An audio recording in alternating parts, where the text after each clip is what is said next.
Today is March 1st, 2017, and as usual, we'll focus on what's happening in the markets related to the metals, the news that moves those markets, and what's on the horizon next week. And we want to kick off this week with listener questions.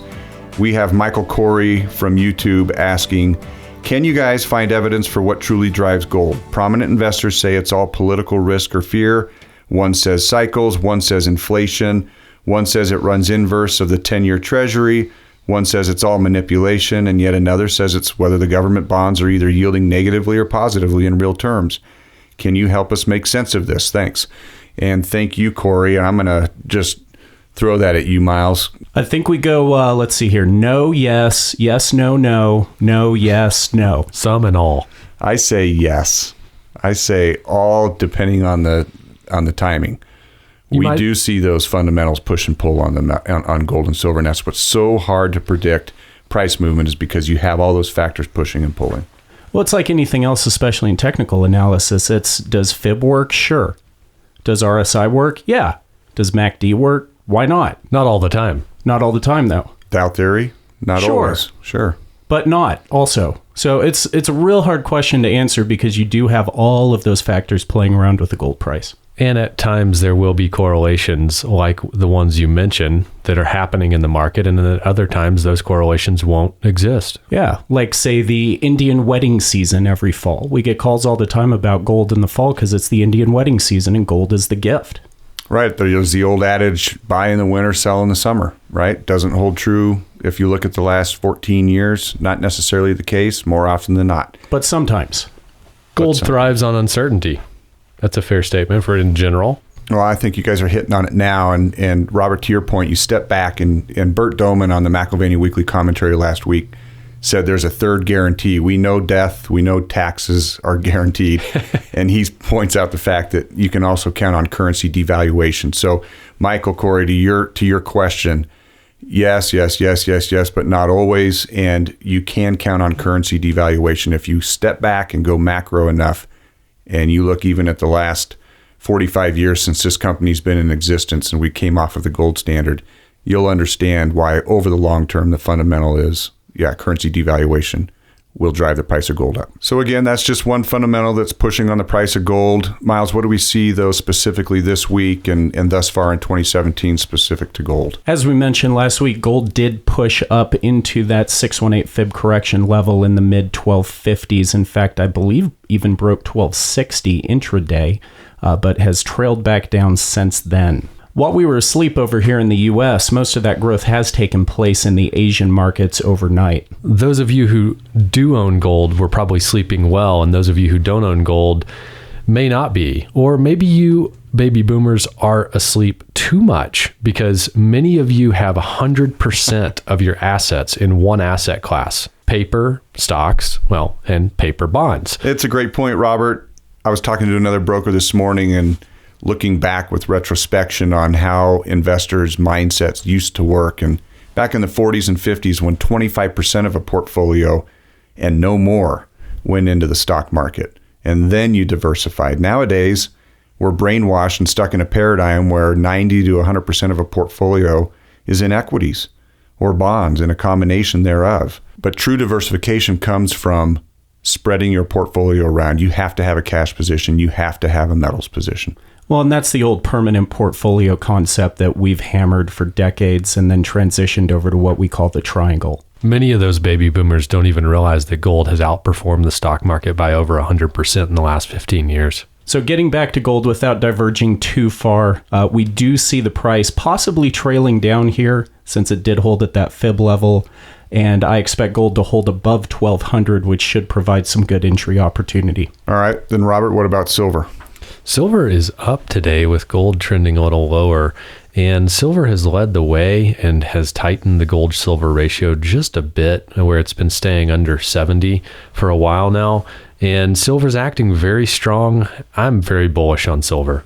I am too, and that silver holding strong there is bullish for the metals in general, right? When it leads, we tend to see a more bullish pattern forming, and I love the fact that we are down another point to 67.5 on that gold-silver ratio. I think we have a little more room on the upside for silver to around 1905, where we have our 618 fib level before we see any pullback. We do have a little bit of bearish divergence starting against RSI, but we haven't hit much yet. So a little more rise in silver pending. What would you call support then? We should see some support around the psychological 18 level. If we break below that, the next fib level looks about 1770 on silver. And again, listeners, this is all to Michael's point. We're focused on the microcycle right now when we talk this way. We're focused on the charts. And remember, there are a lot of things that can come into play geopolitically, monetary policy-wise in the next week that could keep that from occurring. And that's why it's a great idea to use our sister podcast, the McAlvany Weekly Commentary, which is a much longer conversation about those larger geopolitical events. Good point. Platinum, Robert? We're starting to see platinum maybe signaling a brief respite. We've been encouraging a platinum position for a number of weeks now, and looking at the two comparable metals that you can measure platinum against, one being gold. Platinum's selling at about an 18% discount to gold. That's an anomaly. And platinum selling against palladium is also showing that platinum is extremely undervalued. So I think it's a buy. Whether the price trends lower is up in the air, but I think relative to those other metals, it's a buy. I really think we're going to see platinum stay above 1,000, personally. I don't know if we're going to see platinum dip back below it. We could, but I think 1,000's a pretty solid 000 number. Platinum is about 4 or 5 times rarer than gold. It's one of the rarest metals on the face of the planet. And a few $100 cheaper. I think palladium remains the chart to watch. We talked about the head and shoulders pattern not holding. However, that right shoulder is holding below the head. The compression has broken, and now we're in a trading pattern sideways. If palladium trails down, I still think the other metals are to follow. So palladium remains the one I'm focused on because I think it's going to be the indicator as to when I can start looking at some good buy opportunities in the silver we've talked about, as well as good buys in the platinum. I wanted to talk about a trade I did last week for a client. We bought silver in 2009, and about 20 months later, silver was up 125%. We took profits, went to gold. We actually went to gold a little bit too early, but at the time, 125% gain in 20 months is not too shabby. And the gold-silver ratio was in a sweet spot. So we switched to gold. And then now we've been coming back into silver, and she's netting about 15% in ounces, I think to be exact, 14.5, about 660 free ounces of silver. The reason I want to talk about this trade is because that is a small amount, as Tori was telling me before we started recording today. We should really be expecting a net of about 30 to 35% in ounces. Would you guys agree with that? If we really hit some sweet spots on the gold silver ratio, we could see more than that, but that seems right. No, I agree, and give yourself credit where credit's due, Robert, because you put her in silver at the right time, at the right ratio. Had she gone into gold at the onset, she would have missed that entire gain, and she had clearly over a 60% net gain in ounces at that time. So we're talking about the round trip, quite frankly, closer to a doubling of her ounces. Right. The reason we look at metals like gold and palladium for opportunities in metals like silver and platinum is because for the last 40 years, we've been tracking these relative values back and forth.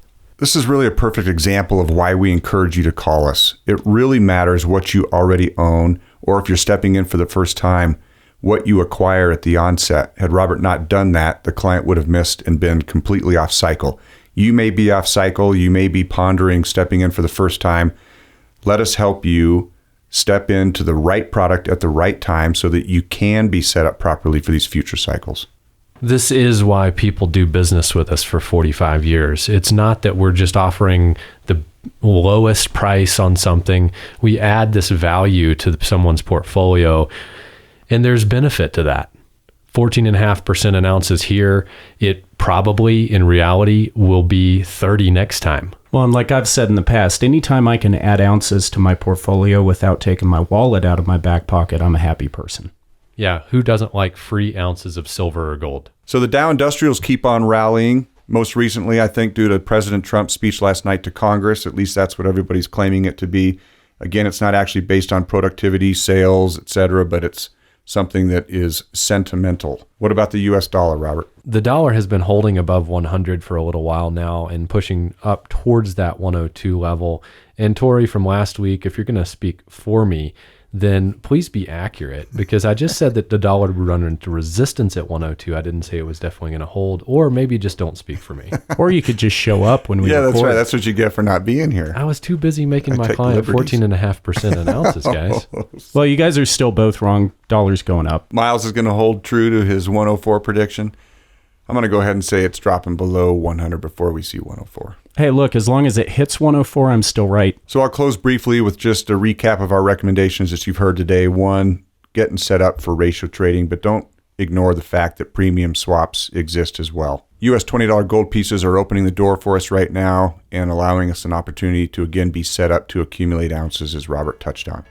So on behalf of Robert and Miles, Tori, thank you for listening again this week. Remember to call us 1-800-525-9556 so we can run through your portfolio with you. And also, like us on YouTube, follow us on Twitter at ICA Gold, hit the subscribe button below. Thanks for listening. We'll see you next week.